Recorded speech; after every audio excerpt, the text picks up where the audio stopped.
What is going on, YouTube? It's your boy, Mash from 2A Syndicate with another 2A Tuesdays live talk. We got some good topics today, talking about instructors. Um, are they worth it? Is range, is dry firing good enough? And of course, I got my guy with me from the Range Rats.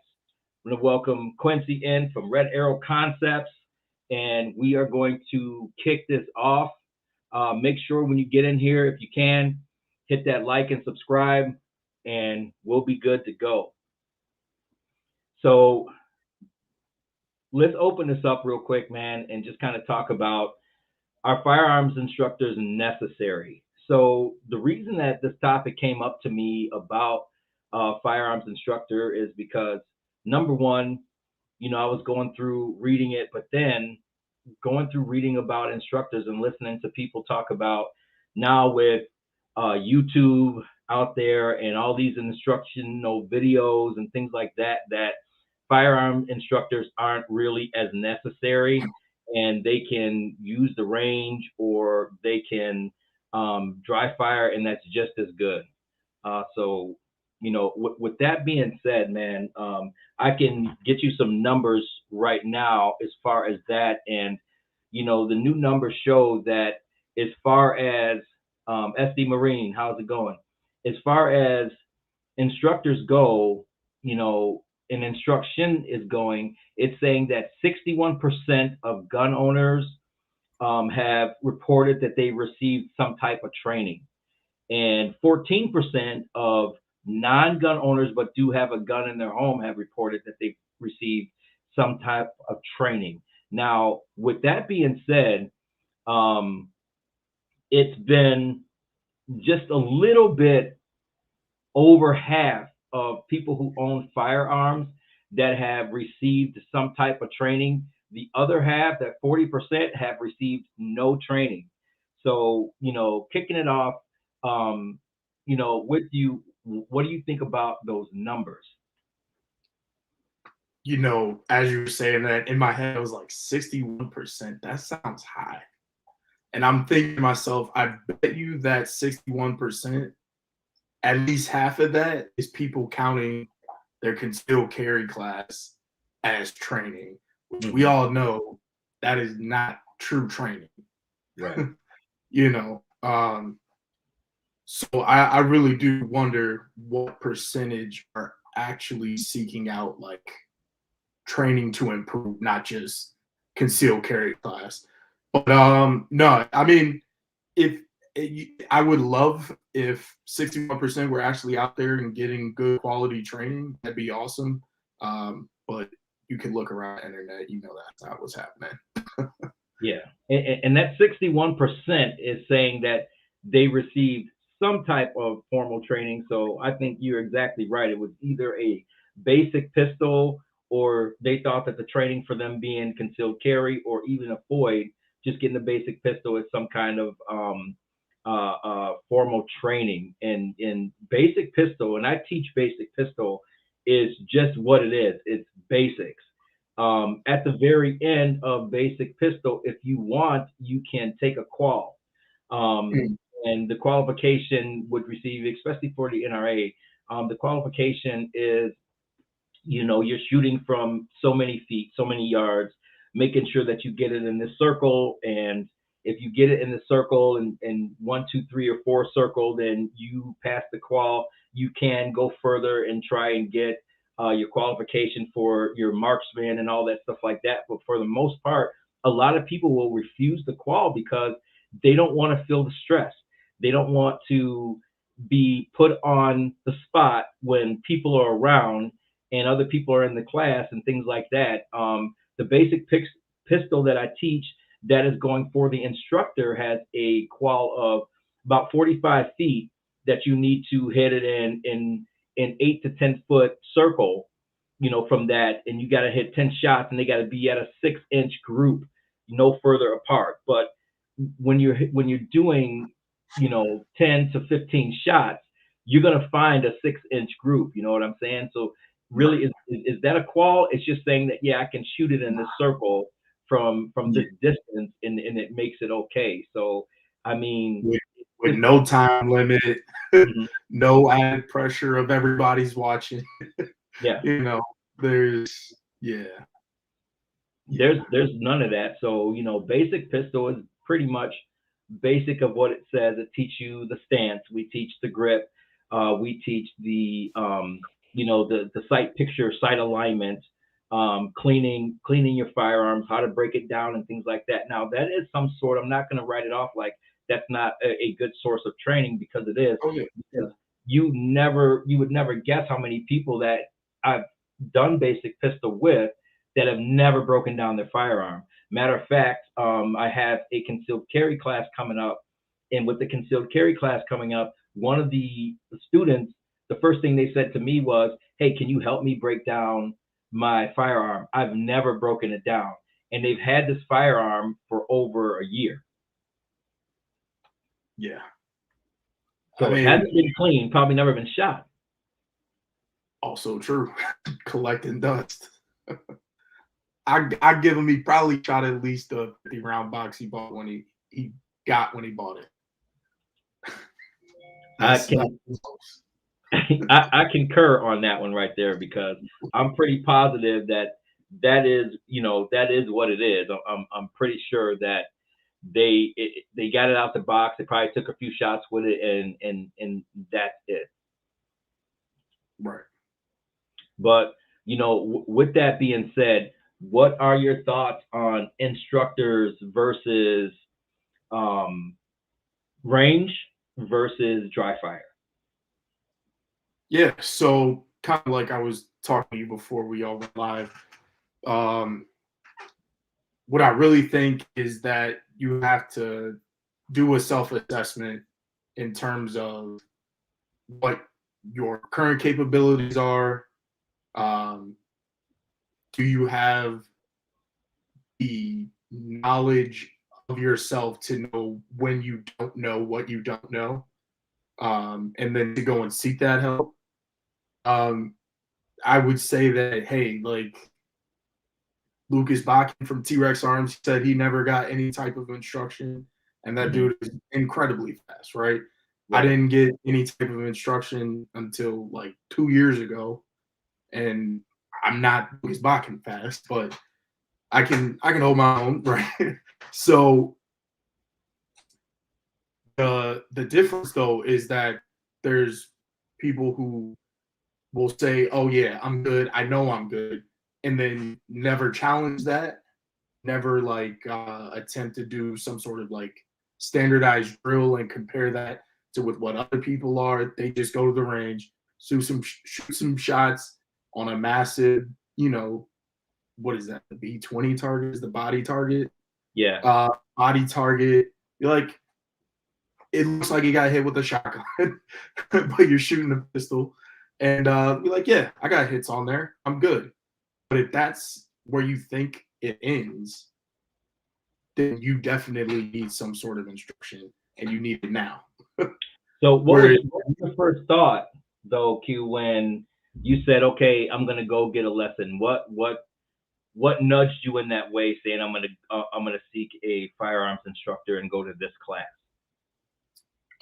it was, I kind of started getting into some drills that you could do at the range, and then realized, hey, like I'm not hitting these times that all these guys are clearly hitting and doing it, regularly.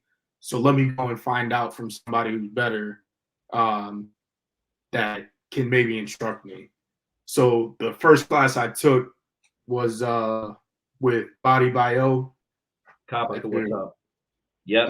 if you're familiar, I took a class with him, um, and it definitely changed my mind on like, all right, there's definitely a lot more that I need to know, and it set me up to, hey, here's what I need to work on right now, and then in the future, here's where I need to go to get some training in these other areas, right? So, like I said, you just gotta have that self-diagnosis of where you're at, where you want to be, and who can get you from here to there. Whether that's you, YouTube, or an instructor. So when you went to Body Bio, what specific training was it? So it was his urban, I think he calls it urban chaos, but uh, it's really pistol focused, but at the end he does a short segment on rifle, where it's really just like he builds up the kind of fundamentals and things that you need to know with pistol. And then, as we know, like if you can shoot pistol well, you shoot rifle just fine. You're just kind of refining things. So it was more focused on like movement with the rifle and like how you can get around obstacles and stuff like that. But pistols was mainly focused on, you know, the fundamentals, the draw, uh, reloading, reloading on the move, getting from position to position, stuff like that. And that, you know, kind of got me past the hump I was at, taught me some things that I can work on to do some drills, you know, on my own time, and then continue on. And then I took another class, and then another class, and another class. So, Yeah. So for me, like I said, I learned to shoot when I was 9 years old. From my dad. I'm gonna bring in my man. What's going on? Hey, good evening. Hey, Q, what's going on, brother? what's so going yeah. on, man? So I learned to shoot 9 years old. I had a double action 22, single action, double action 22. I learned to do all that as I got older and started doing that, and even in instruction and teaching, I started to learn and wanted to be able to. There's only so much you can do by yourself at the range.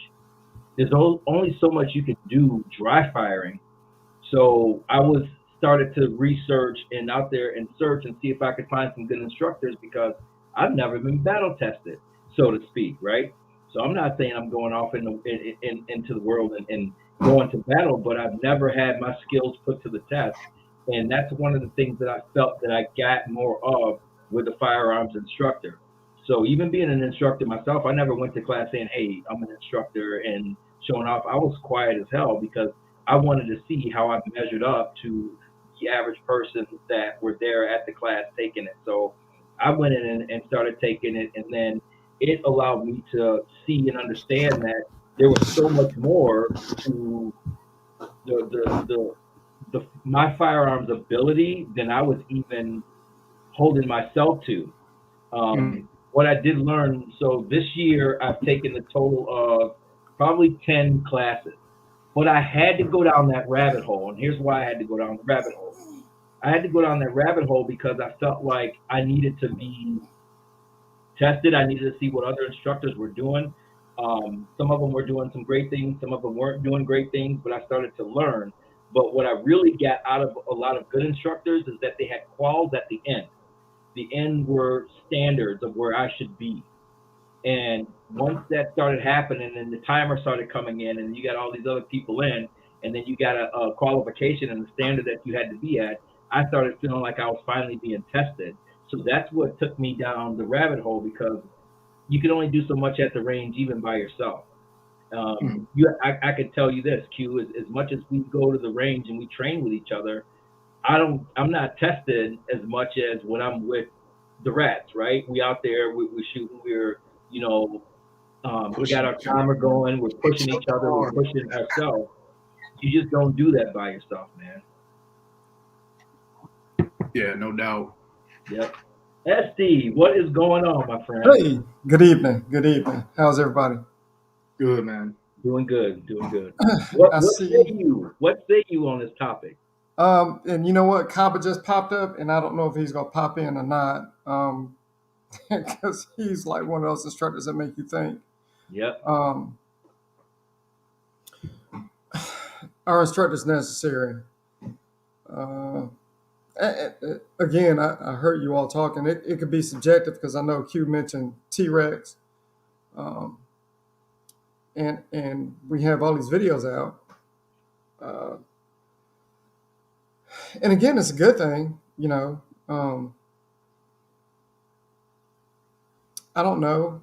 I think it's and I think you said, or the statement was made, that CWP, when you take a CWP class, that's not training. That's just that's an entry level into. That's not quite a foundation, but it gets you there. That's, you know what I mean. In my mind, it opens up the door. Um, and you tell students it's much more beyond this, because they're seeking those things. And I think Q hit it, and you said it too. Like, how many of them that have firearms that don't even, I don't know if you all go over maintenance of a firearm, if you even have that time to go over maintenance, or Mm-hmm. are they just there to, hey, I'm here to get this class, get it over with, take the test, shoot this little course, and then I'm good. And you heard me say it many times. No, you're not good. No, you just made you didn't even make you just made the bare minimum. You just made the minimum requirement for that state to say that you have now passed a test to carry concealed. But now it's that whole other world, right? Um, Somebody coming to you and say, "Hey, man, like, I want to dive off into this thing. I want to learn how to draw. I want to learn actually what sight alignment, sight picture is, trigger control, grip, stance, all this fun stuff." Mm-hmm. You know what I mean? Like I said, it's subjective. Um, is it done in a safe environment? That's one of the things. One of my concerns, when folks, after they leave a course or a class, concealed weapons class, and now they choose to practice on their own, are they doing it safely? You know, has that been explained? All those things come into play, I think. Yeah, it's that's definitely true.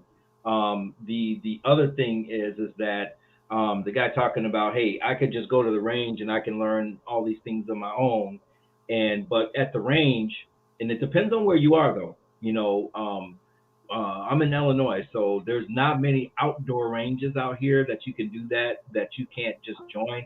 I know you go to Texas and other places, and you could just go outdoors and you know go into a pit and do whatever you want to. But out here, it's a little bit different of a beast. So when I'm saying that I'm going to a range, if I'm not at an outdoor range and I'm not, doing those things, I don't even know. Like it wasn't until I started shooting with Q and the guys a while back to where I started to say, hey, I'm going out to the range. I can run and gun.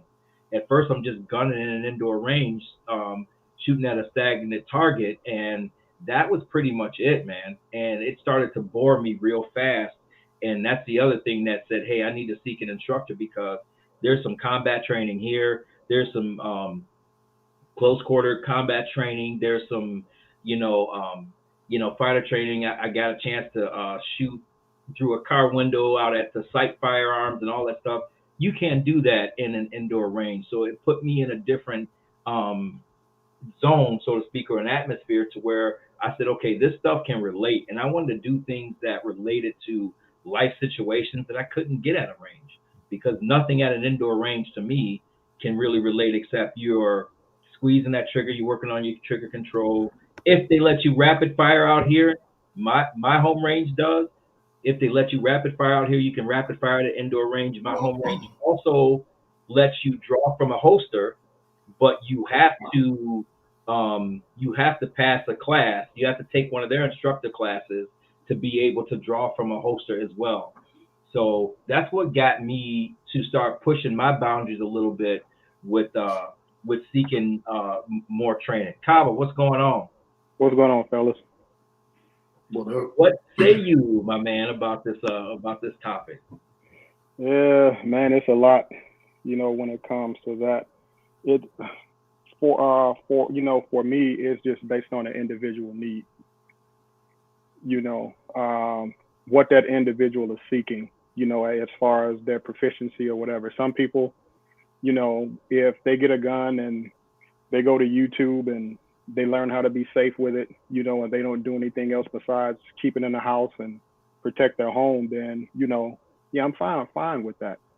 But, once you decide to say I'm going to carry, or I want to start shooting in competitions or these other things, then I feel you need some kind of instruction beyond what YouTube and what you've taught yourself, because what instructors do for students is that they see things that students can't see.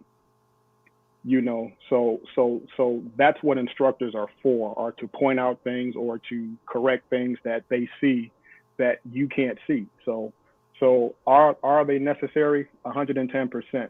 They are necessary. But if you're just a basic person that just wants a firearm to protect your home, then just get some basic not mandatory, but get some basic firearm safety training, and then you're good. And the other part of that, and Kaba hit on it, like I think it was 2 weeks ago on the first live, right? I think what does, or what pushes some folks away, and Kaba, you said it right. We get on the range as instructors, and we're instructors. Did it. But you hit it. Once we hit on the range, now we have to wear another hat. We have to be a coach and mentor those shooters, right? Of course. What's up, Shannon? Hey, Shannon. What's going on? From that foundation, and we've all been to courses where you had instructors that were did it this way, and you had to figure it out. Well, not I don't mean to cut you off, but what I've learned I had to do as an instructor is take on the personality of each person. Mm-hmm. Because everybody's not going to learn the same way. Everybody doesn't pick up, as quick as some, as some. So being an effective, instructor, you're going to have to take on the personality, of the person that you're training or instructing, in order to have an effective impact on them. For sure. Person that you're training or instructing, in order to turn it down. Turn it down. Turn your sound down a little bit. Training or instructing, in order to turn it down. This is like being on the radio. You gotta turn it down in the background, man. All right. So I was hearing. Sometimes I wonder. The hard part about instructing, I think, or finding a class as a new shooter is like, I'll be honest, first time I was even considering it is I was super intimidated, right? It's like, I don't want to get there and look stupid. I don't know what this dude's all about. You got, all these videos where like there's people yelling, and then, I want to put myself into that. So like, I guess for new shooters who are out there, how would you, like, I guess, encourage them, or not necessarily be like, hey, it's going to be all right, it's going to be fine. But you know what I mean? How do you help them kind of get over those maybe first time in a class fears that they might have? Okay, well, I'll answer that real quick. The first thing I do, and some of what I do, is that I tell everybody that anybody experienced was once new. So we were all new at something we're good at. So when everybody starts and everybody does things at their own certain pace. So when a person comes to me and they may be a little skittish or things like that, I'll actually have them sit back, and just sit in the back and just watch, and I say, don't be scared to ask, to ask questions, because at the end of the day, if you're unsure about something, we're here to support you, and we're here to answer any question we can, so you can feel more comfortable about the training you're getting. So that's kind of how I approach it. Makes sense. I'm the same way on that as well, because you have to let people know that they share the same interests as you. They're there to learn. They're trying to be a part of this thing that we call firearms and training and things like that. So you have to let them know that you understand what they're going through. I was at a class once, and it was at Aurora, and the instructor said so many things, and they were just so off balance that I literally watched people get up and leave. Oh yeah, I'll be back. I knew they weren't coming back because I could tell the way he was teaching the class like a drill instructor. And he was teaching the class like a drill instructor, and there was women there. He was using foul language. He was talking about finger F in the trigger and this. And I've watched people get up and leave. And this is them paying $280 to $350 to $400 for a weekend, and they just getting up and leaving and walking out of that, man. So as an instructor, we also have that that thing where we have to be careful on what we do, because I once heard an instructor say, just because you show up for training don't mean that you're going to leave with anything that you may have learned. And that depends on instructors too. And I don't know if you guys heard me talk about that, the new numbers for people who own firearms and that are carrying 61%, around 60% said that they had received some formal training.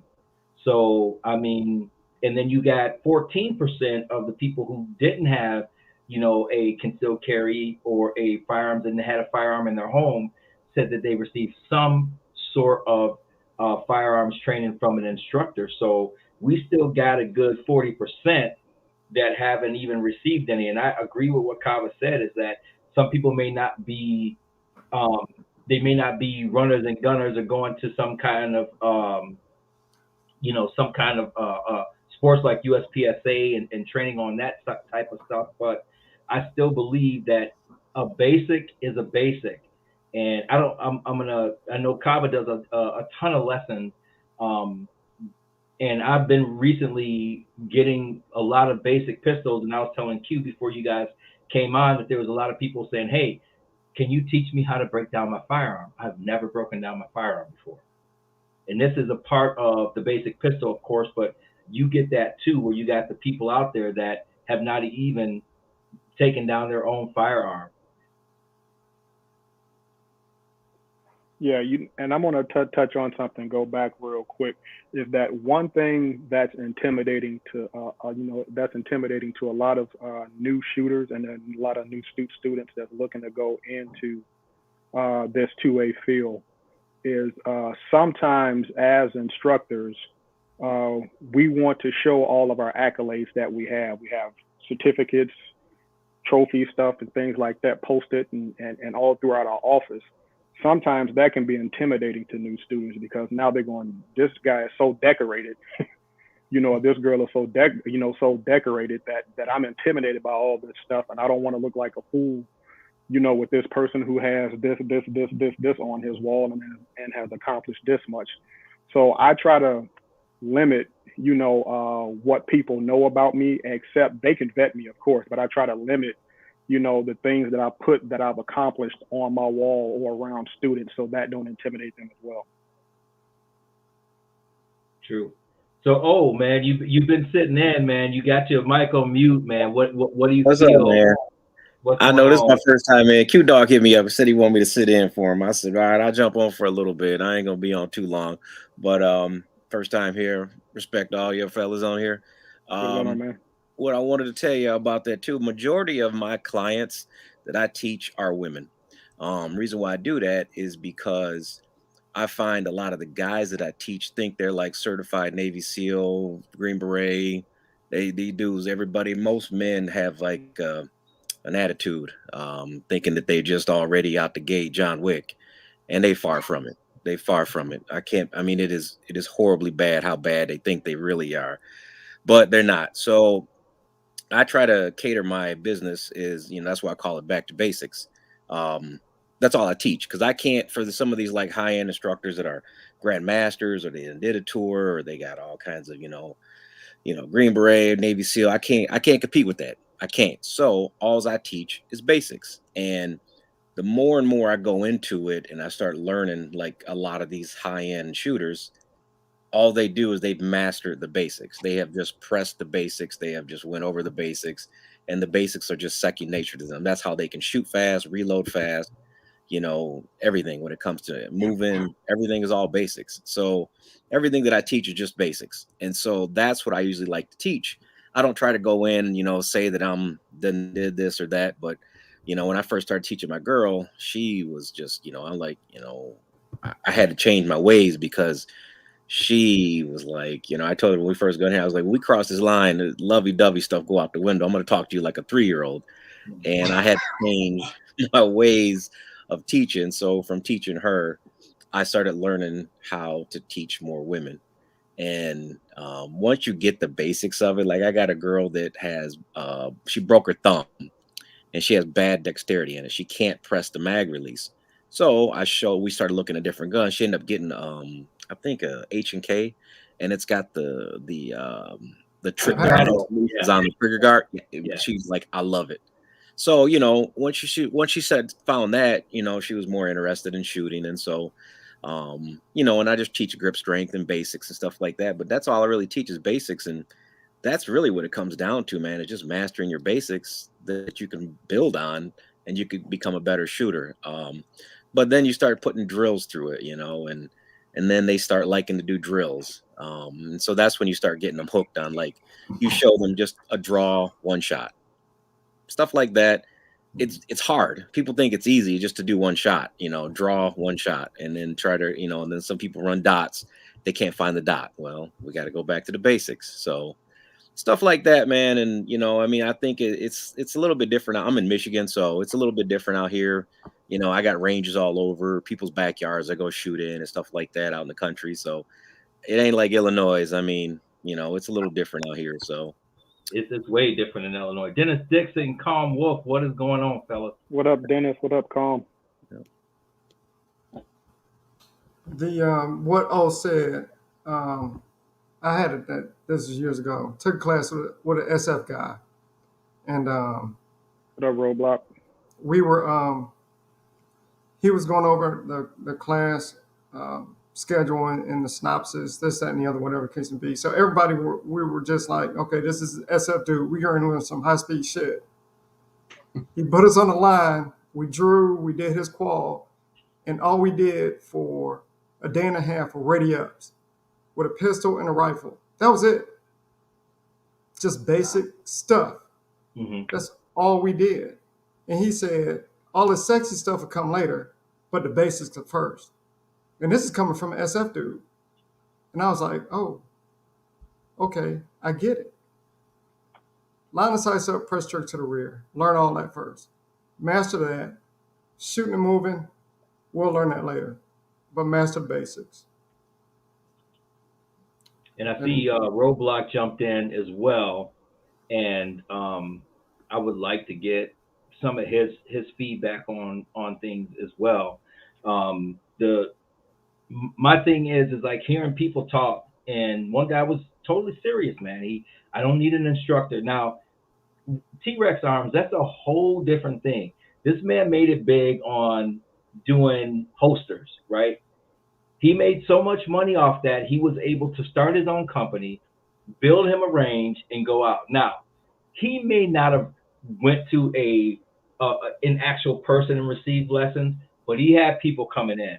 He had so many people coming in to him. If you go back to some of his early videos, he did a lot. So I would venture to say, even though he says that he's never received instruction, I've watched him receive instruction on his own channel with shooting with some of these guys. So, with some of these guys that he was on, it just was, his thing that he was able to build all this stuff and get everything going as far as his company to the point where he could get the lessons and not say, I didn't go to someone. They actually came to me. He's shot with a lot of really great shooters. T-Rex has. Yeah, no, he's definitely had instructions, and I'm not trying to say like he had never had a formal class or nothing like that. He definitely has, but I think what I was trying to get at was that like his on his way up, like that initial kind of window was pretty much all on his own. You know what I mean? So, and if you had the inquisitive mind to go and find it, there's a video on just about everything.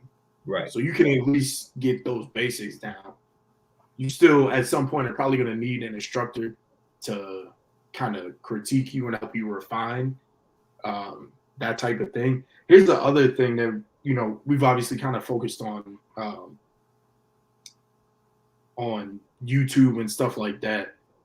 But there's a lot of instructors that are now going to digital instruction, where like you're on a FaceTime call like this, and you know you do your reps, whatever. It's obviously either it's not always dry fire. There's some people that watch you do it live, but you know, so there's a million ways to do it. And one of the ways that I found coming up before I started getting instruction was there's a lot of groups out there, like Facebook groups full of instructors, and you just post a video of you either dry firing or live firing, and it's obviously not happening live as you're doing it, but they'll be like, hey, you're doing XYZ, try this out. You know what I mean? So there's a lot of ways to get instruction without going to a formal class. But I still... It really is, and I would like to put this question toward Kava, because I came in the game on the NRA, right? And I can get my range safety officer online. I can do a couple other small little courses online. And Kava, you know, he's a big advocate of USCCA training. They do have great training. I've been with them for a while. They got great online stuff. Do they offer online classes and courses? For students, yeah, and they do as well for instructors, you know, for like mass shooter stuff like that, mass shooters threat, some other things too. Yeah, but they do have some of that stuff, you know, when it comes to, depending on the kind of training you're looking for, though. Mm-hmm. You know, and some of that stuff is going to be it's going to be the e-learning, and then you have to go to a range and do it. Yeah, it just depends on what you're looking for. And I would say, you know, and now as far as USCCA, they have a lot of educational videos, you know, for the general public, you know, that are pretty good, you know, because at the least, anyone who owns a weapon, like a firearm, at the least, you want them to think about things and give them something to think about. You know, if we don't put enough information out there for them, then you can become stagnant. So having information and having an outlet to where you can go for some educational things, because not everybody's good in a classroom setting. You know, not everybody likes to be taught in a classroom setting. Some people like to be in the comfort of their bedroom and doing whatever it is on a laptop. So I think on that format, you know, they're really good with that. You know, and that's one thing I appreciate about the program is that they have that training outside of that. All right, so the second thing, or I should say the third, is dry firing only good enough? Because that was the part. Don't really need an instructor. I can go to the range and I can dry fire. And basically that was the thing. I can dry fire. I can get good all by myself. I don't need no instruction. You have to dry fire. There's no question. You have to dry fire. The last class I took was with Tim Herron, and he was basically saying that if he's doing it on the range, he's done it 1,000 more times than dry fire. So I think it's absolutely crucial. It's free. You know, it's easy to set up, print out some stuff, draw it on a piece of paper, however you got to set it up. You know, you can put up targets. There's even Dry Fire King on YouTube. That is a phenomenal tool. It's basically like micro USPSA stages that'll pop up and you do what it says to do. But it's very much important to do. Now you have to reinforce that with what you do on the range. Right. You can't, you know, only dry fire and then expect to go be, you know, absolutely burning it down in whatever you're trying to do. you have to reinforce that with live fire, but dry fire is insanely important. It's true, and I agree with Roadblock, because the issue with the NRA versus USCCA, as far as the curriculum is concerned, the NRA curriculum, they just aren't up to date. It's like a bunch of old learning from a bunch of old guys, and I'm not trying to put it down, but it just hasn't come into the forefront where it should be as far as basic pistol classes, man. And to do that, you have to teach their curriculum when you're doing the basic pistol class through them, and it's lacking in a ton of areas, and a lot of it's kept out, and it's still old school, man. They just haven't. It's almost like can't get right. It can't get right now, man. I don't know what is going on with it, man, and it just has not come to the forefront, man, and made that evolution, man, that change in what they're supposed to be doing, man. And the issue with that for me is that times have changed. I mean, if they should be looking at anybody else, they should be looking at USCCA, looking at what they're doing and starting to learn and starting to elevate, their curriculum and what is done, man. They're still light years behind, man, when it comes to that stuff. Yeah, unfortunately, not USCCA, but NRA is still considered the standard, for the 2A community, for a lot of people, so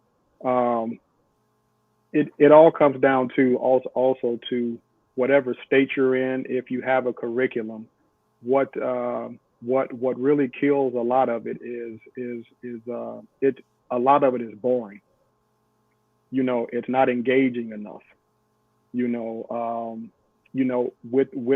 the NRA, I've looked at their curriculum, and like you said, it's just kind of, I got to sit, especially here in Illinois, I got to sit through a 12, 13-hour course and teach this, and it's just the same like rinse and repeat kind of thing. Mm-hmm. The one thing I like about the USCCA curriculum is that you can put in relevant things that you need to in that curriculum, because like now with the and I don't call it assault weapons ban. I just say the weapons ban that's here in Illinois. I took that part out of my curriculum, but I put in something else that's relevant to what is going on today with the 2A community. So now, instead of that slide, I show slides of like situational awareness to where people got caught doing something and they're walking with their phone. So I'm teaching more of that situational stuff that plays more into what we experience today, and teaching concealed carry of how situational awareness, of course, we know can help get you out of a situation or help you avoid it altogether. So those are the kind of things to where you can go in and, just alter it to make the class, more engaging to your students. Questions and things like that, and comments and all those kind of things. So yeah, I mean, I agree with Roadblock to an extent, but what's got you burnt out? I think Roadblock is NRA too, isn't he? Yeah. I mean, there's certain other things that we can teach. I have a guy up at my local range, and he teaches, and he's in with the NRA as well, but he teaches a lot of other stuff. Like I had to take a holster course from him. That's not a part of the NRA curriculum and all that stuff like that. You can make up your own courses and do that thing. But for us, as far as instructors, what do you guys feel like What's up, Charles? we need to do? Yeah, Charles Henry, what's going on? What do you feel like we need to do to push it to the next level? Because I feel like there's a lot of instructors, but we just kind of out there. Well, you know what? You have to cater something to what you feel your niche is. When it comes to it, not everybody's good at everything. So you have to find the effective way for yourself on how to teach your students.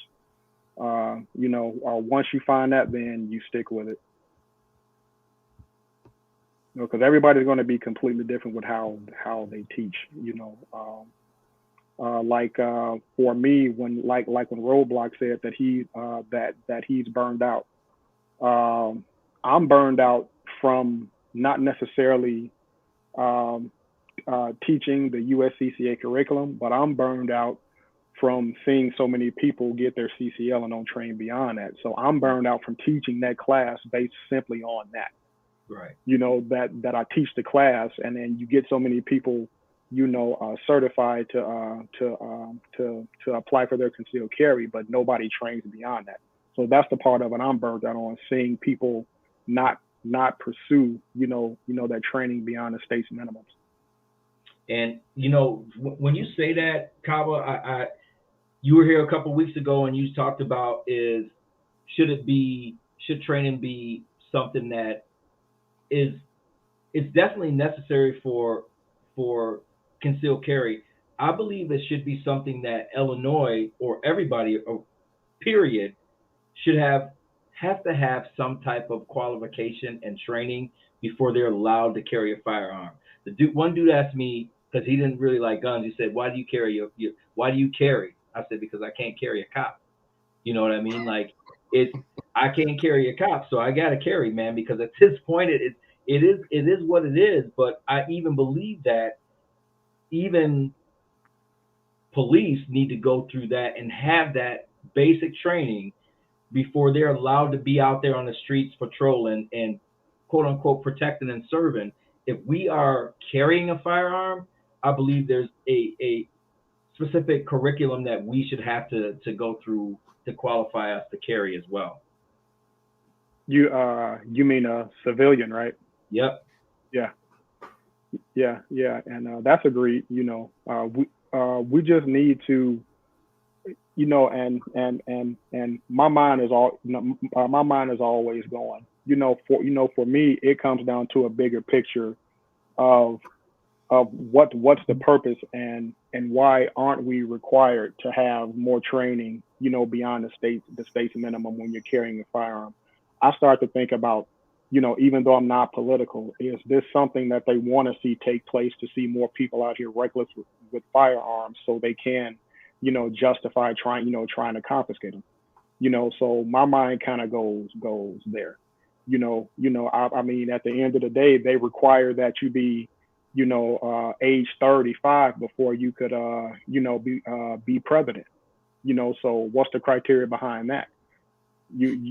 So there needs to be other things in place when it comes to firearms, that protects the public, from a possible reckless person who doesn't know anything or only got the gun because it's cool or because they could.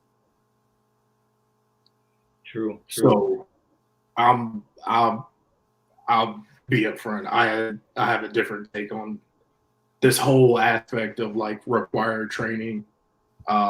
I don't believe in any type of state mandated required training. Now, I'm not saying mandated. Yeah. No, I'm not saying mandated.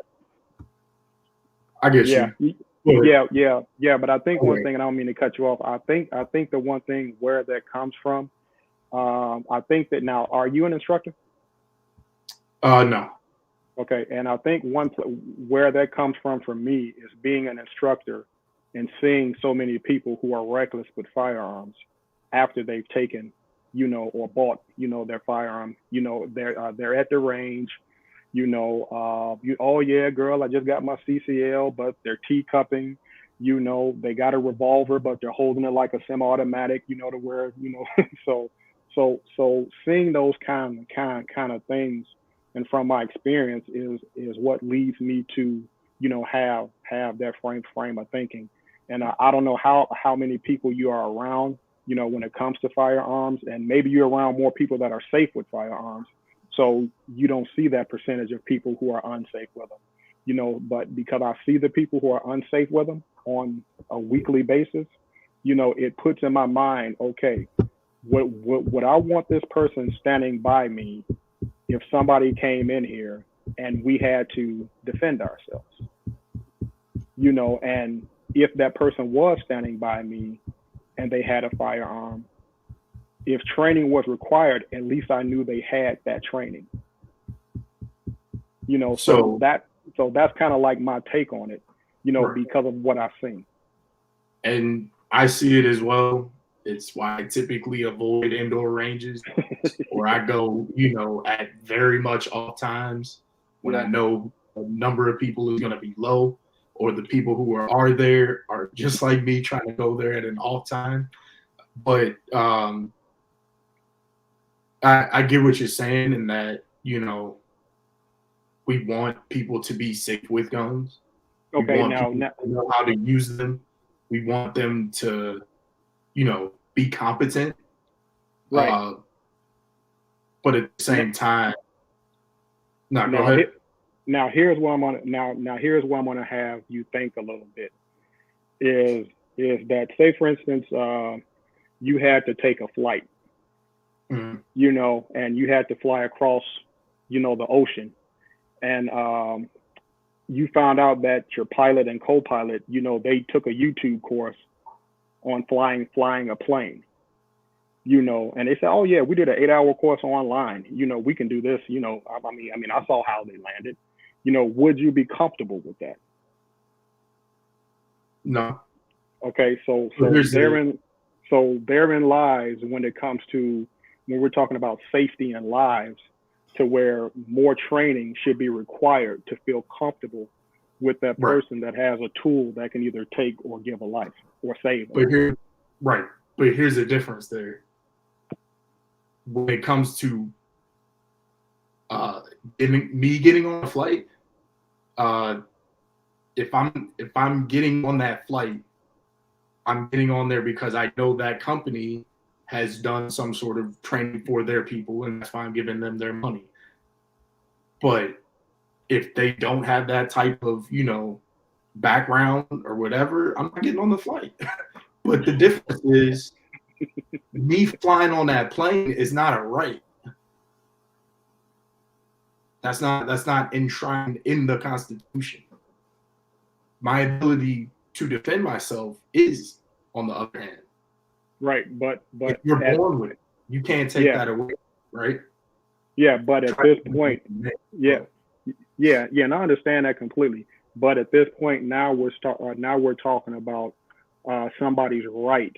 Yeah, you have a right to do it, and I have a right to disagree, especially if I feel you're unsafe. And I'm not saying you in general, but at the end of the day, it comes down to this. This is a tool that you can use for a lot of different things in a bad way. You can use it for a lot of different things in a good way. But if you're not trained properly, chances are you're going to have a reckless accident with that tool. No different from they teach carpenters, because if I go to Home Depot and I buy everything DeWalt, hammers, saws, drills, and things like that, and I show up at a construction site and I say, look, dude, I'm ready to work. I took a YouTube course on how to be, a carpenter. I can build this building. That doesn't necessarily mean because I have that tool and I bought it and I have the right to do it that I'm good at being a carpenter. So training to me comes in the sense of being able to say, this person, I know if they have this firearm, that they went through something that said they understand the basic this, the basic this, the basic this, and they've been vetted by whoever to say this person is okay to do this. That's just me personally. So let me ask you this. Millions of people on the road every day. You drive, I assume, as well. They all have licenses to drive. They've taken some sort of training and proved that they can drive. I see you throw your head back and roll because we all know they can't drive. But you get out there every day on the road with them, right? Yeah. Well, see, I have to be defensive about it too. You do. So yeah. Right. So I have to be defensive about it as well. Right. So you got to keep your awareness, be aware of what's going on.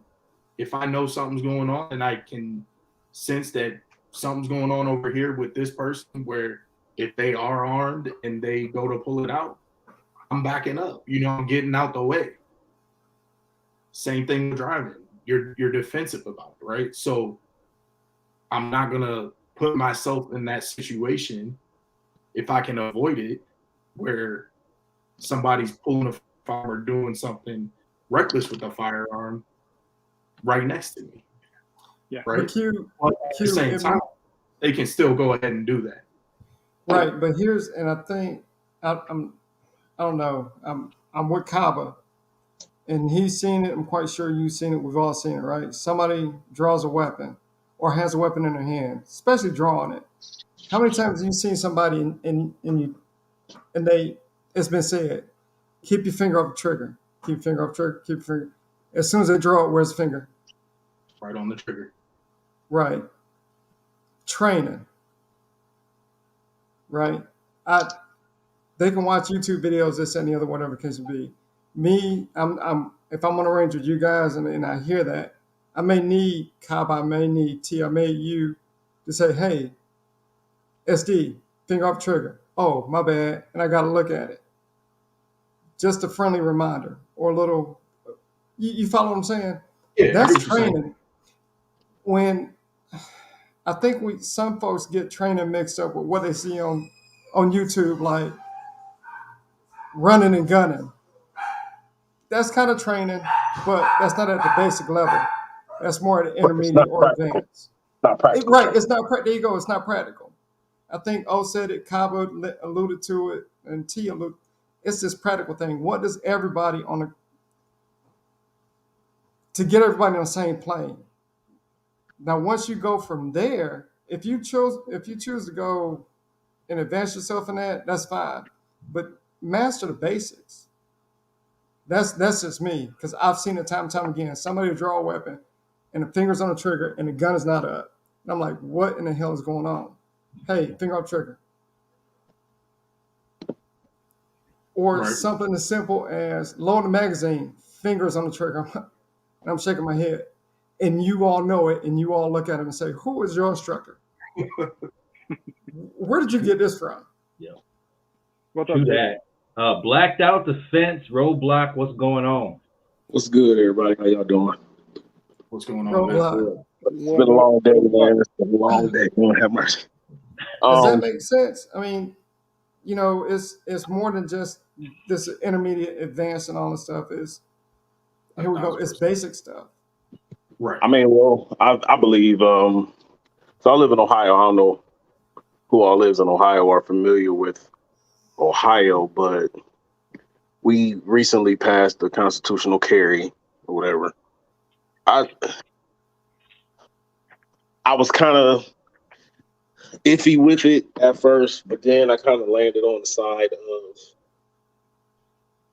I don't like it. And I had people tell me, oh, you just don't like it because it's going to cut into your business. Well, it really hasn't cut into my business because some people are responsible enough to want training. I have it's not unique to me, but a certain amount of people who have worked in gun stores where you sell guns to a myriad of different people. Yes, you have your responsible people. It's just a normal run-of-the-mill background check, proceed, go on about your day. But then you have the people that come in that say, how many bullets do you think it take to kill somebody? Or if I shoot this over here, will it ricochet and come back around? Like the most ridiculous questions you could ever think of. And these are people that literally in Ohio, because we have constitutional carry, can legally purchase the firearm, walk outside, put it on their body, and walk the streets. That's scary as hell. And just think about it for a minute. Somebody who's literally not mentally stable, and you know that because just by the conversation that you have with them. There's nothing legal I can do to stop them from purchasing a firearm. But they legally can buy that gun, put it on their body without any training, and walk outside. And then you could be next to this person at the grocery store with your child, right? That scares the hell out of me. So we talk about training. I don't think that training, that word mandatory irks the hell out of me. However, it needs to be strongly encouraged. But like, okay, you can get your license when you're 16, right? You take your driver's test, da da da da. However, if you want to get your CDLs, you got to go to a special school, right? Recently, they've just started to give people their CDLs without. I went to the truck driver school for 4 weeks. I had a test at the end of that process. I've had my CDLs 21 years. They done pretty much puppy milled a lot of these CDLs to a lot of these people. I just seen a video right now. It was a truck where the trailer was on, those high on ramps that's on pillars that's like 50, 75 feet in the air. The trailer is on the on ramp. The tractor is dangling from the ramp, right? Because we're just literally just passing out CDLs to certain people. And I kind of like equate that to, we're just letting people just walk out in the streets with firearms without any training.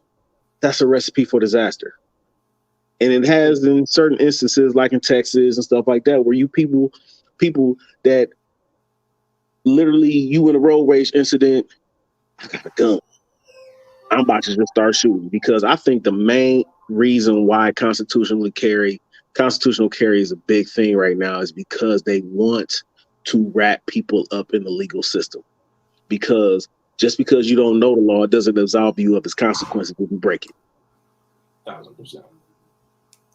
You see what I'm saying? And a lot of people that I know who tell me that they don't need a class, they don't know what they're doing.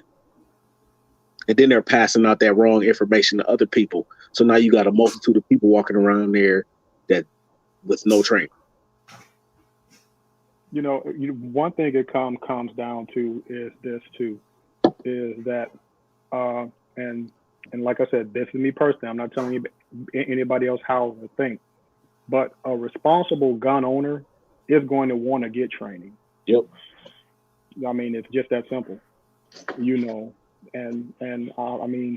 you can't put it any more plainer than that. A responsible gun owner is going to want to get training because they're going to be scared as hell of this tool, and having, a lot of people that I've retaught from getting their concealed carry here in Illinois, a lot of them didn't carry because they said that the teaching that they they didn't feel it was adequate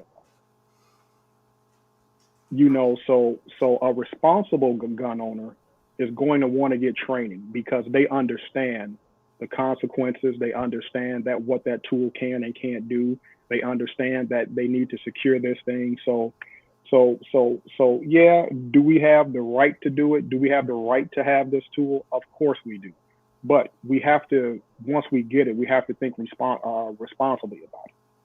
It's no different if somebody gave you a credit card with a $10,000 limit and you're not disciplined enough to keep your ratio below 30%.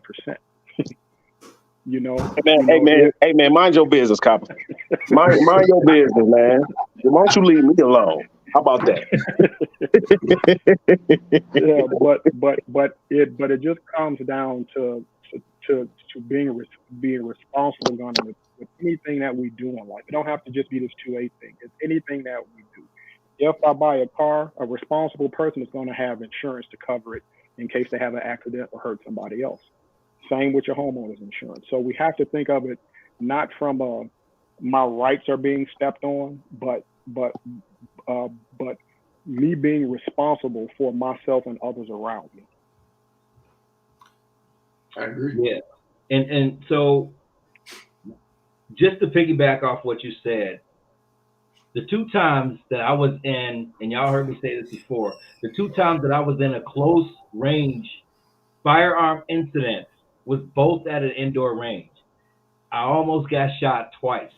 And both of them, I can't really say one was different than the other. One of them was during a class. The other one was during just indoor training.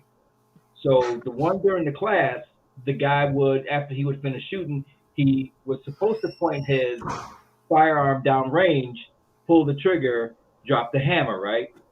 So I started noticing him not doing it down range, but putting it at his side and doing it at the ground, right? Alyssa B, what's up? And so he kept doing it, and I looked over and I told him, "Hey, man, you're supposed to point that down range." And he's like, I know what I'm doing. Teacher comes over and says, "What's going on?" That he ain't pointing his firearm down range. He's doing it at his side. You got to point it down range.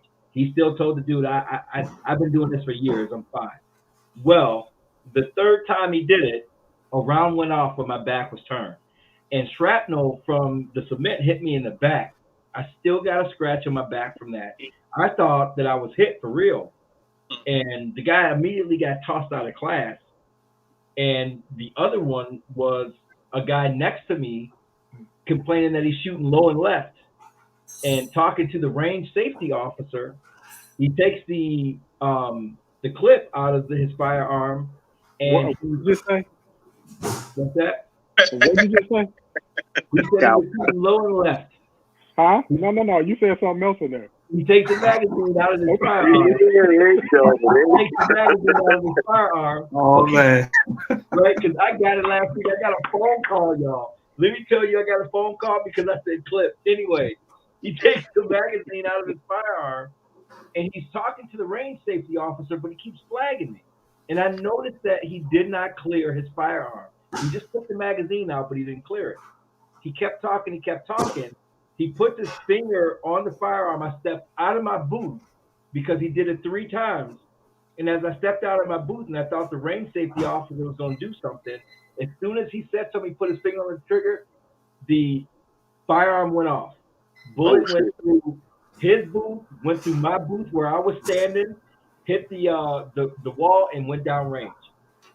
That's why I hate indoor ranges. Can't stand them. Well, do you know? Like we've had in Toledo, Shooters of Maumee has had 2 incidents where somebody has killed themselves intentionally in the range. Right. Yeah. So, and I've been to ranges before. Like we have one range, Towers Armory, and I'll say their name all day, every day because I can't stand it because they got cameras, but they don't have a range safety officer. And I took my wife and her friend to the range just to get her friend acclimated with shooting. And there was a dude in there. You have to watch a video before you go in. And in the video, it says, not manipulate your gun outside of your booth, right? If you're going to load your magazines, leave the gun inside the booth, take the magazine, go back to the back table. You can load your magazines there. So this dude, his friend was shooting. He backs up after he got done shooting with his gun in his hand. Now, this is why I love my wife, because my wife don't care who you are or what. When I tell you, my wife was like, what are you doing? She grabbed his wrists, she grabbed him by the shoulder lightly, and she said, you got to keep that up there. He looked at her, then he looked at me, and I just gave him one of them, you might want to do what she said. Right. You know what I'm saying? And he was like, my bad. And then I waved in the guy that worked there. I know I ain't gonna say his name, but he came in and I was like, man, you might want to watch it. You might want to watch these folks. And then another time they had the Asian tourists came in from China who had never shot before, but when they come to America, they want to shoot. Right? They come in, literally nobody walked in with them. They just let them rent guns. They just walked in, and I guess the patriarch that was with them is flagging everybody, flagging everyone. I walked over there to him. I grabbed his wrist. I grabbed his shoulder. I ushered him to the booth. I said he didn't understand what I was saying. So then I looked through the window at the guys behind the desk and I waved them in. And I said, how y'all gonna let these folks in here? This guy doesn't even speak English. He doesn't understand what I'm saying. And they got loaded firearms. and they're So how flagging you it. gonna watch the video? How you watch the video if he can't Right. speak no English? Right. All right, so I don't understand. One of them spoke English, but he wasn't the one manipulating the gun. He was the son, I believe, and he had the family come. I don't know what the back story is, but I was just like, come on, man, we got to do better with this. I think I had my boy with me and his son, so I brought them to the range. I'm responsible for those folks. Yep. You know what I'm saying? So I believe when we come to the training and I'm gonna touch on the NRA stuff, and then I gotta go. I gotta call my wife. But when I said I got burnt out teaching the same class over and over and over and over and over and over and over again. Right, and I try to implement certain aspects of it or whatever. Like I have my own curriculum, so I make my class a little longer because I got my own thing that I do, and then I get into the NRA class. But the NRA class is a basic pistol class. That's it. Mm-hmm. They don't teach you how to carry. The difference between hollow points and full metal jackets. It teaches you nothing that's going to be beneficial for you out in the wild. Nothing. Hey, make sure you don't use those hollow points in the rain. And I might just carry my full metal jackets like Billy do, man. You know how it is. But I got burnt out. I got burnt out. Like I've been doing it for a while, but I got burnt out, and I'm trying to revamp. I know I'm taking a USCCA class in October. So that's going to be hopefully my saving grace, because I know my boy Brian said there's a lot more. It's a lot more forgiving, and you can do more.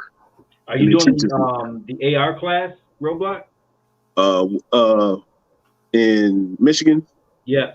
Yes, I am. I'm doing Body by O's class, his defensive pistol class, and it's the defensive pistol and the something AR. Yeah, I'll be there. I was thinking about going out there because I saw that you had posted that on IG, so I had checked them out, and so I was thinking about going out there with Q1 and checking out that class as well. Have you? I know Q said that he took one of his classes, and I didn't get to see too much. I try to research as much as possible about it, but he's more or less out by you, right? Yeah, he's no. Body by O is based out of. He's from Texas. Okay. So he's from Texas, but he is real good friends with the Black Bottom Gun Club in Detroit. So they fly him in for a class. So this will be my second time taking a class by Body by O at this range. It's in Carlton, Michigan. It's called Century Gun. It's called Century Gun Club. It's the oldest privately owned black gun club in America. It was started by Tuskegee Airmen in like 1948 or something like that. Mm-hmm. But I don't know if anybody who stays in where you stay at. I'm in Illinois, but I was gonna come out there. So me and McNeely was talking about going out there. I told him I was interested. Told him that you had dropped that on IG, and I'm thinking about going out there and taking that class. Yeah, you hurry up and get your tickets, because I know they said that the spots is limited, but I don't think they'll cut it. I don't think they'll cut the sales off for it though. Yeah, they want that money, man. They want that money, and it's $100 each class, so it's $200 each class. Yep. I was gonna say you better hook me up, man. If it dropped $100. Yeah, I'm gonna take that class, man. He's a pretty good instructor too, man. So True. He gonna sweat. I'm gonna tell you that right now. Yeah, that's what I need, man. I tell my students all the time. This class that you taking is basically kindergarten. Like there's levels to this.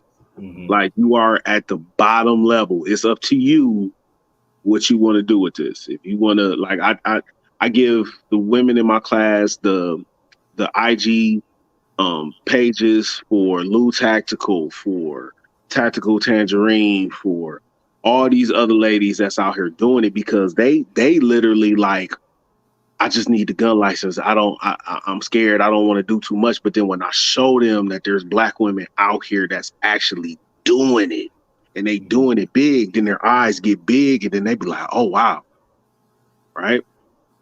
I mean, I think with the training, if you make training fun and you make them believe that people like them can do a whole lot more, I think that training becomes, because I tell them all the time, I'm sometimes a teacher, always a student.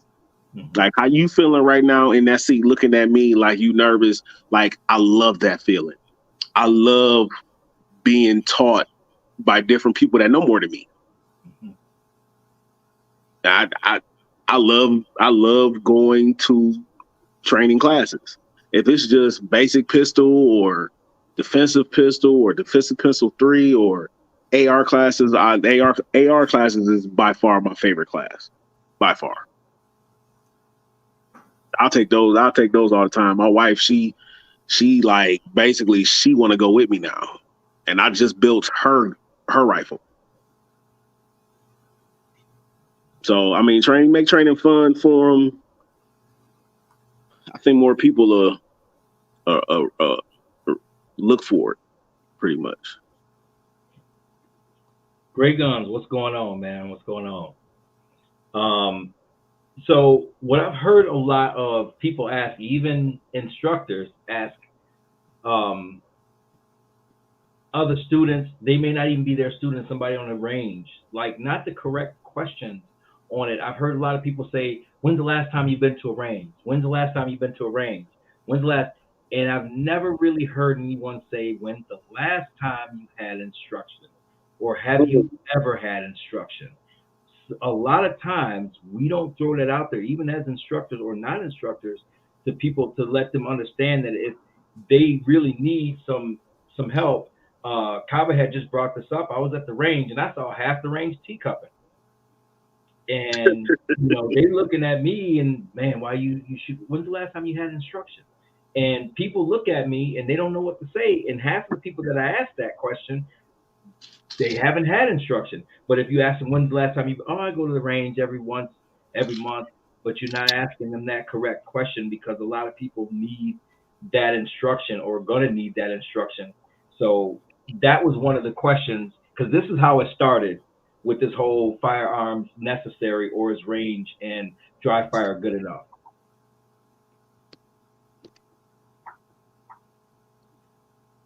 So if anybody got anything they want to add to that, but that was the question that I asked, to where that conversation kind of got to where it was. And these are guys that have their concealed carry, haven't had instruction, just like Kaba said.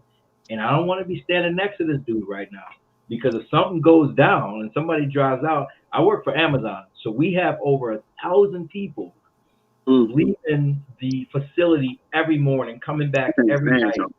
We've had domestic disputes in the parking lot and things like that. Somebody popped their trunk because everybody was watching him and his girl go at it. He popped his trunk. What y'all looking at? I don't want any of that. So at this point, it's just getting to that point where it's getting dangerous and people are talking about it more and more. And then when I ask, when's the last time you had any instruction, or have you had any, this is where this topic came from. Yeah. Okay, so let me ask you this, just playing devil's advocate. We probably don't know the finite exact answer to this, but how many people that have used their firearm in a self-defense situation has had training? What percentage do you think? It's small. A very small. I would lean towards a very small percentage of people. Yep. Because I'll say this: some training. That's going to be the phrase right there. Some training. So if anybody knows, everybody around here, we grown. You know, we did things multiple times back to back. You develop the muscle memory, right? Mhm. You develop all of this, so your body basically reverts back to its either training or base position, what you're used to. If I train one Saturday and then 3 years have a self-defense situation where I use my firearm, am I going to remember what I trained 3 years ago? No. I'm basically going to revert back to spray and pray and hope it hit whatever. Because I showed this video in my class where this guy is talking to these two ladies. It's in California, in the parking lot. And this Dodge Avenger, this gray Dodge Avenger that was parked, it backs up. It's at his 3 o'clock, and it moves to his 12 o'clock behind the girls. 3 dudes get out. One guy, the guy that was in the passenger seat, gets out, pulls his firearm, cocks it, and proceeds to raise it. The guy, he had a bag in his hand. He dropped the bag, lifted his jersey, pulled his firearm out. Now, he didn't two-hand, you know what I'm saying, supine and exposed to target and put rounds on target. No, he pulled his gun with one hand and ran and was shooting behind him. Is that training or is that reverting to your base instinct? Yeah, that's right? fight or flight right there. That's fight or flight. You know what I'm saying? He's still firing. He did not hit anyone. He did not hit anyone. There was bullets flying everywhere. Right? But what is a sufficient amount of training that is going to get you to where you are perceived to be proficient? Or are we just shooting to get the job done or whatever? All right. That guy who shot the dude in Indiana at the mall, did he train? Who shot the dude from 40 yards? Did he train? He shot him in the head. Was it a lucky shot? Did he practice that? You know what I'm saying? Like, I don't know. I'm just playing devil's advocate. I just got questions. Because I don't know. Because if I don't know, I ask questions. Nah, man, you bring up a good point. It's like, when is enough, right? To be combat effective, right? I guess people would use. And honestly, I think that there is no amount of training that can truly prepare you for that type of situation, other than being in that type of situation. And, you know, majority of us are either not going to ever have to pull our gun out, or, you know, if we do, may not even have to fire a shot. So it's a very small percentage of people who ever have to do that. And all you can do is train to the best of your ability, pray that day never comes. But if it does, go with what you got, you know? So my thing is right. And I gotta go. But my thing is, I tell people, this is the most crucial thing that I teach my students. However you carry, train that way. If you carry one in the chamber, you train with one you go to the range, you shoot with one in the chamber. If you carry with a safety on, you need to train with that safety on while you in the range. If you carry with no round in the chamber, you need to be racking that slide every time you go to the range. You need to know your carry situation. You need to train that way, because you see too many instances where people don't know, and they pull their gun out and their gun goes click. That's a bad situation. Yep. So because you get a lot of ladies who first time buying a firearm, first time carrying a gun, I don't want to carry. I need a safety. I don't want to carry the gun on my person. I just want a safety. All right, okay, if you're going to carry a gun with a safety, here are your options right here. Okay, so when you go to the range, like we'll go to the range after that, and this gun has a safety on it. So every time she shoot the gun, you got to do this. Now that's seconds. That's off your time every time you shoot. All right. When we that fight or flight, what we talked about earlier, that fight or flight, like, are you going to be so panicked to where you're going to forget that you got a safety on? Mm-hmm.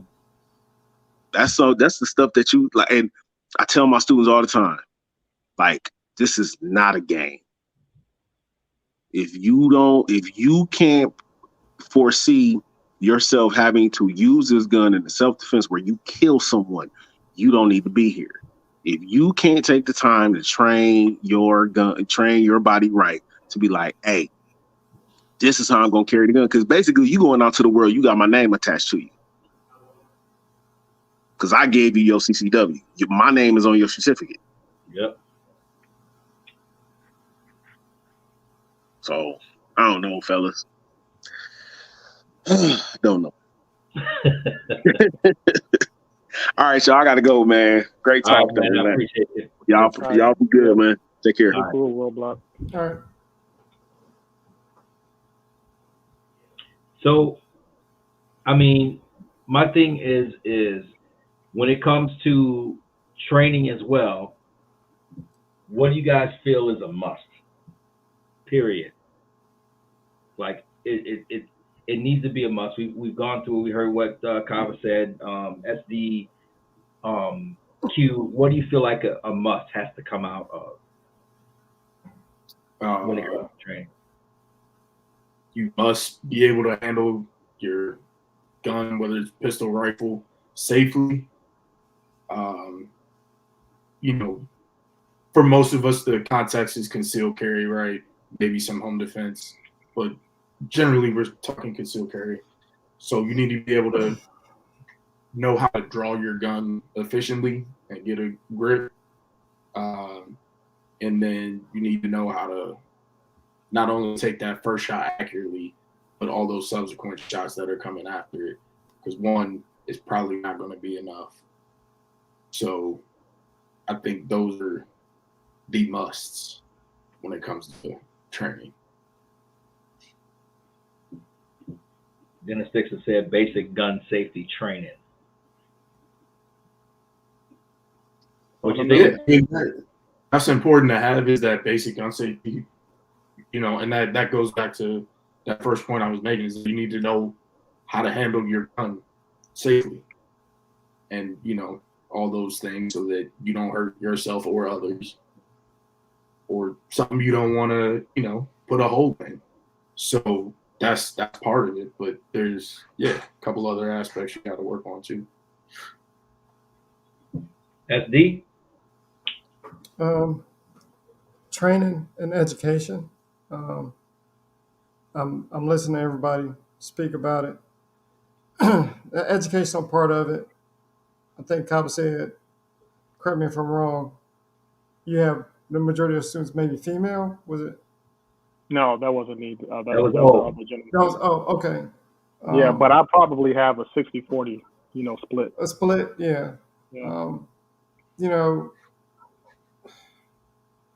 making sure that training, right, or education, making sure they know how to load a magazine. That's simple, because some of them don't.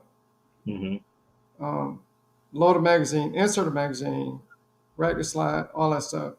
That's training or education, however you want to put it. But I do believe responsible people that carry conceal should seek some type of education and training. That's a must. And I know it's all this whole mandatory thing, this, that, and the other, whatever the case be, is frowned upon. But Kaba said it. Well, I think we all said it, right? Before you get your license, you get an education. You go to the driver's ed class. You get trained, and then like you're driving around in this 2,000 freaking pound weapon every day, right? So you have some idea of what you're doing and not getting into it blindly, I think. Yeah, and it kind of boils down to, and not to say this happens for everybody, but the more you do it, the better you'll get at it if you're following, the basic fundamentals and stuff. So instructor training for certain things is, to me, necessary. Um, Basic fundamentals, basic rules of safety, that's all stuff you can train yourself to do. If you're trying to go to that next level, then you may need somebody that's more competent than you, in whatever field it is you're trying to do, to instruct you. But the four basic safety rules is not something that you need to be instructed on. It's just common sense measures that you take personally, and put those in place. The same with fundamentals. Once you learn the fundamentals, just make it a repetitious thing. And that becomes a part of just your daily thing that you do. When we were kids, we were taught to tie our shoes, but at some point we didn't do it enough to where we tied it off in a knot, and we were like, oh shit, Dad's going to get me because he showed me once how to do it. But the more we learn and do it and do it and do it and do it the right way, it becomes a part of your the everyday thing that you do. It's just that with firearms, you have to be more aware of it. You have to remind yourself every day, because for me that's still the biggest my biggest fear. That's still my biggest fear, and I've been shooting since '05. And that's still today my biggest fear is not following the basic safety rules. For sure. So, I mean, I can't say no more than what you guys said. Train, train, train for Throw all up the you. T's. Let's throw up the T's. Yeah, throw up the T's. We're gonna call it the train. We're gonna throw up the T's for train. For everybody out there who does have, they can still carry. If you have not sought out any training, please seek out some type of training, someone to get you to a different level, a better level, because we make a lot of mistakes out here carrying firearms. There's one thing for certain: knowing your surroundings is super important. Why? Because attention buys you time, time buys you options. There's so many mistakes that's being made because people don't seek that training, they don't pay attention to their surroundings, and other people are getting shot in the process. I can't tell you, I watch a lot of 2A news. I do it on purpose because I want to see what the responsible people out there are doing with their firearms, because it's really important. If we're going to support the 2A community, we have to make sure that we're doing everything right, just like basic training and back to the basics with firearm. We got to make sure that when we're out there and we're representing the 2A community as well, that we're doing those things right. And I see a lot of people really not paying attention to their surroundings, and that's when a lot of mistakes can happen. So remember that quote: attention buys you time, time buys you options. Just because somebody else pulls don't mean that you have to pull at the same time. I don't know how many videos I've seen of that. If somebody's already in your face, sometimes you just have to let it go. If they're not shooting you at that point, or shooting somebody else and they're just robbing a place, sometimes that time's not the right time. So pay attention to your surroundings, man. I've watched too many people, feel like because they're carrying that they have to pull, and you don't always have to pull, but that's been a big thing. So if you guys don't have anything else to say, we're gonna go ahead and wrap it up. I know a lot of people got some stuff to do. Golf tomorrow too, tomorrow morning, right? Yes, sir. Golf tomorrow morning too. So I'm looking forward to. You got your rain suit, my man? Huh? I said you got your rain suit. You hung me, real quick. Yeah. You said my range what? Rain suit. Oh, rain. Rain. Yep. I think he got stuck on that. Oh, stuck on that rain coming tomorrow. Man. Did you get your rain suit, Kaba? I ain't worried about it. I'm not gonna melt. Okay. There we go. That club. I got you though. But Anyway, we're gonna go ahead and wrap this up, man. I appreciate you guys like always, and like I always say, everybody train hard, train often. You got anything you want to leave the people with? I'll say something real quick. Yeah, I'll say something real quick. Let's keep this dialogue going. You know, because it's definitely needed. You know, to have different perspectives. You know, which me as a person, I don't try to change anybody's perspective. I just want you to think. You know, that's it. I'm not in it to try to change how you do stuff. I just try to give people a different perspective, you know, on why people think the way they think. Yeah. Q? I was just gonna say Dennis Dixon brought up a good point, saying people don't know what they don't know, and that's very true. And that's why getting some sort of instruction is very important. So you can find out what you don't know, and then go and practice those things that you find out from that instructor, and then get better. You know. So hey, now you're Q1, right? 2. According to the so I know it's one of y'all. Okay, so Q2. But here's the one thing to it, that a lot of us, you know, and I'll mainly say, you know, men don't like to admit what we don't know. For sure. For sure. I love it, man. I love it, man. It gets me more fired up. If I don't know something and you got a road to take me down, that's another level for me. So I'm like a kid in a candy store when it comes to that, man. I love to learn new things and to be trained a new thing and to just kind of be that guy that soaks it all in, because I feel like everyone has something to offer. I could train with Q, I could train with Kava, I could train with SD. I'm going to get something different from all three of you guys. And that is what I like to do, because at that point, it makes me a better person. It makes me a better shooter. It makes me a little bit more confident than I was when I first came in. Yeah, just appreciate the perspective, guys. Yeah. SD, final thoughts. I think everything was said, man. I mean, I really don't have anything. All right, guys, man. I appreciate you guys coming on the live, man. I will definitely keep this dialogue, Kava. This is what we need. We need to be talking about some real serious things and some 2A lives. As always, train hard, train often, guys. God bless, and have a good one. Be cool, fellas. Be safe. Take care.